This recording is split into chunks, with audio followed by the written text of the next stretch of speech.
We're excited coming out of last year, not a season we wanted.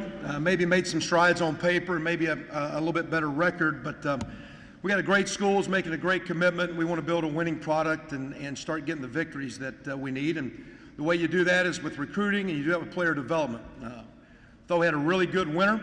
Everybody always says that, but just the energy, leadership, we've worked very hard with the group to kind of cultivate some internal leaders with our football team to take some ownership. So we got a very positive energy as we're working hard. One of our slings when I first got there was we're going to have fun working hard. Our kids worked very, very hard in winter, gotten a lot stronger. There wasn't one day in spring practice I wanted over. I thought we went through the motions.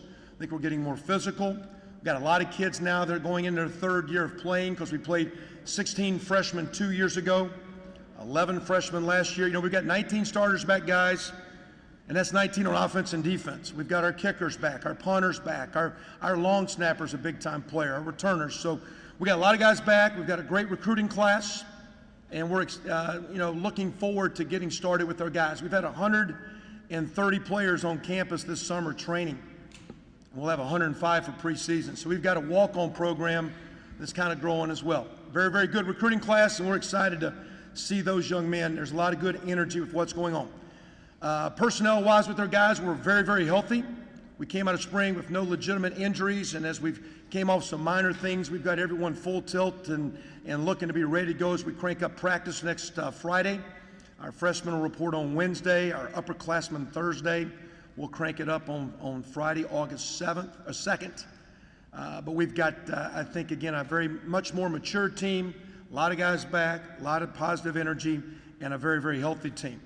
We're unsettled at quarterback. Got three guys in a dead heat, and it's not because I don't think we have a good player. I think we got three guys that are all very unique, can manage us. Haven't seen someone separate through spring. I don't know if anyone had particularly horrible days. I think we could look at some stat days and say this guy's stats were better and worse, but I thought we had a very, very healthy competition. Those guys are great teammates, great leaders, all three of them. I think they're all capable of winning. I'd love to see one emerge. The reason I don't have a quarterback here is because I'm not sure which one it is. If I did, I would have all three of those guys as representing us because they're three great leaders. But until I know which one's going to be our leader, I wasn't going to anoint someone. They're going to earn it on the field. Some depth at running back. Tevin Coleman out of Chicago, land here, guys. The freshman's giving our returning starter a battle. Some quality receivers, I think, that can make some plays. Outstanding player at tight end. I think our offensive line is extremely undervalued in this league. I think we've got one young man for doubt that will be a phenomenal player through his college and next year, and I think we've got 4 or 5 guys that are going to be upper-level Big Ten players. We'll have a good offensive line. Defensively, a lot of guys back, lost 2 D tackles. We're going to be a little young inside, but I think very more talented. We have to make significant strides defensively. We have, quite honestly, it's been a little embarrassing by how we've played in our first 2 years. So our effort, toughness needs to be better. I think that's going to increase because we did recruit some quality young players. There will be more competition in practice to get on our defensive field in games. We'll need to play better, and I believe we're going to field some quality special teams. Mitch Ewald, our kicker's here, and I think he's actually maybe the best in this league. He'll set every record at Indiana for points. I think he's an NFL-type player, and you guys will get a chance to see him while you're here. 8 home games, all 4 non-conference games, and again, we're really looking forward to next week. A lot of positive energy, and quote, being in the Big Ten, it's time we take a big step this year. Well, with that, we'll go to questions. Ready for questions? We have one down front.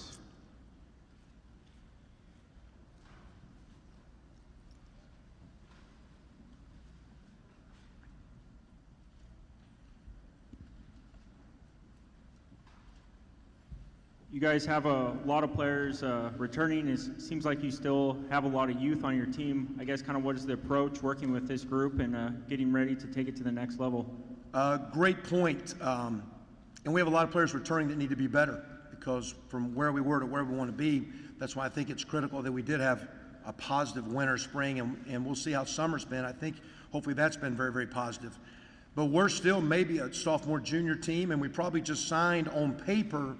You don't play the game on paper, and you can't believe every recruiting service and recruiting rating until guys really perform but we probably got the most gifted class showing up as day one freshmen when we show up next Friday.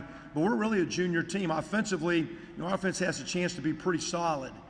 But if you look at it, you've got Kofi Hughes and DeWeese Wilson. Kofi's here with us, a senior. DeWeese Wilson at receiver. Ted Bolger at tight end. Stephen Houston as running back. That's the only 4 guys that crack the 2 deep. Defensively, our best players will be our young players, our freshmen and sophomores. So we're building, we're growing.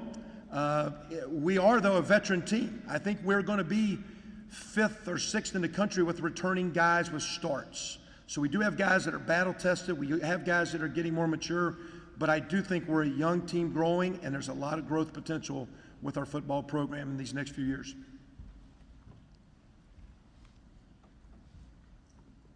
Have a question right here in the middle, stage right.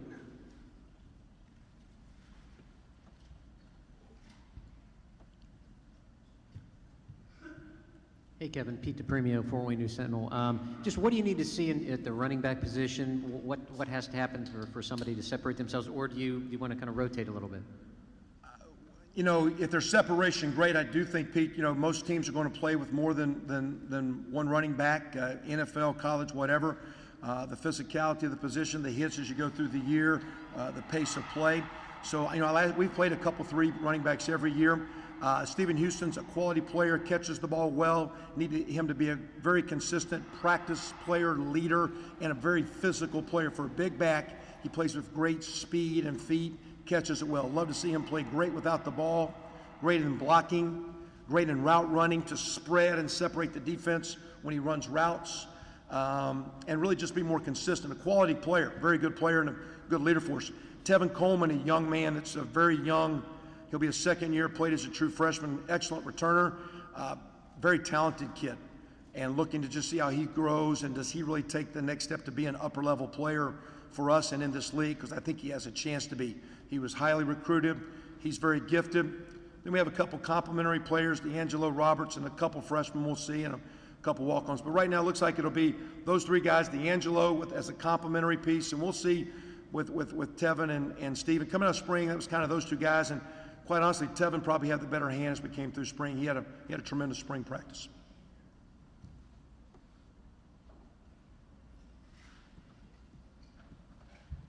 Ready for our next question? Got one over here, stage right again. Coach, you talked about the quarterback battle Where you at? basically. Back here, Dustin. Oh, I'm sorry. All right, Dustin, sorry. Anyway, you talked about the quarterback battle. How has kind of criteria changed for you over the years? You've had a quarterback battle every year you've been here. How do you look at it differently this time? Well, the first year, I didn't know if we could throw it in the ocean and whatnot. And then last year we were kind of young and unproven, and Trey had played a little, and we had those, young guys. And that, the difference, I think Trey's back healthy and I think better than he was. But with Cam Kaufman getting 10 starts, which is actually he's played more snaps than anyone, and Nate Sudfeld being extremely gifted, it's a pretty unique deal. We need to play for our program to win, have the year we're capable of having. We need to be dynamic at quarterback. We can't be average and let the complementary pieces get us the victories that we need for our program and our fans and alums and school. So our quarterback's got to be a difference maker. And those 3 guys are capable, but who's going to be different and take it to the next step? We will be a lot more mobile at quarterback. We were going to be mobile with Trey. We were mobile with the other 2 guys. But Dustin, when Trey got hurt and we just had those 2 guys left, and that was really all we had to be very smart last year as young players protecting them. The amount of hits they take and the exposure we put them to contact, and really just for confidence, so they don't get out there and get shell-shocked and get battered. So we kind of played a little left-handed and wasn't able to play with a full deck. We also did not handle the adversity of losing our starting quarterback. And we led the league in passing, blah, blah, blah, all that junk. Hey, man, once our quarterback got hurt, we lost 5 straight games. And a good football team needs to play with more than one running back, Pete, and we need to have more than one capable quarterback. And this year, we'll see if we can, because right now I think our quarterbacks are talented, but we haven't proven we're going to win a lot. So the criteria is we need someone that's going to be a difference maker, be dynamic, and help us win. At the same time, I am excited, and I think the difference between our offense and defense is competition. We have quality players on offense that are fighting to get on the field. Our challenges with our defensive recruiting this year, we'll start having some defensive competition to have better play from our defense, and hopefully have our offense go from being kind of average to start being really kind of decent. The next question is down in front on stage left, Coach. Coach Paul Condry. Kevin, when you look at what you were talking about, the dynamic of your quarterback, what is the deciding factor in your mind in regards to the dynamic? Is it arm strength? Is it his moxie on the field, off the field? Can you expand on what you mean by that? Well, and so for example, with our three players, maybe greatest arm strength is Nate Sudfeld. Tall, very smart, young player, very good. Maybe greatest moxie might be Cam Kaufman. He's a little daredevil. He'll take some shots and take some chances, great anticipation and vision. The best athlete of the crowd is probably Trey Roberson, so they're all uniquely different. Now, what we're going to do is run our spread offense, be a little bit up-tempo. We're going to throw the ball in space and try to be a team that can throw it pushing 70%, which we have yet to be. In the high 50s or mid-50s our first year, low 60s last year. This game has evolved with protection and quality route running and people understanding spacing. You got to throw the ball at 67 to 70, 72%.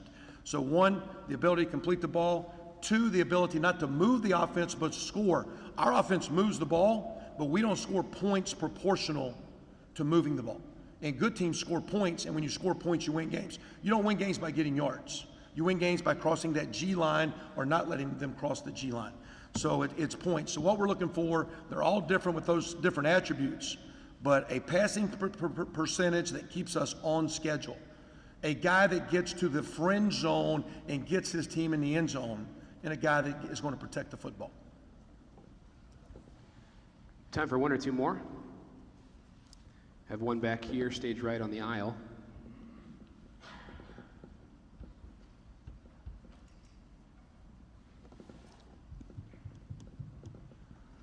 Coach, you talked about the young defensive players and the recruiting class coming in. Can you just elaborate on that? And realistically, how much of an impact can they have in this being their first year of college ball, regardless of how highly touted they are? Their talent level appears to be, seeing some of them in person myself, as gifted as many guys we've been playing with, just watching them, whether it be at camp, watching them in person. Now again, since TJ Simmons is the only one that's been here because he graduated early that we saw, quote, lift, run, workout, practice. And that's going to be a two-deep impact player at linebacker, a young man from Lakeland, Florida. 15 of those recruits are on defense. The skill set's pretty good on defense. We promise no one you're going to play and start, but I think we're going to have some competition. I think some of those young D linemen are going to give us some competition and depth. I think the linebackers, which we need to be significantly better at linebacker, are going to give us some competition, and I'm really excited about the corner and safety guys. I think a lot of those guys are going to be, if not too deep, fringe too deep. We'll see when the bullets start flying as some of those guys get on the field. My inclination says you'll probably see some of those guys on the field. Might be some growing pains, but we'll be growing with guys that run faster and are more talented, and that's exciting to me.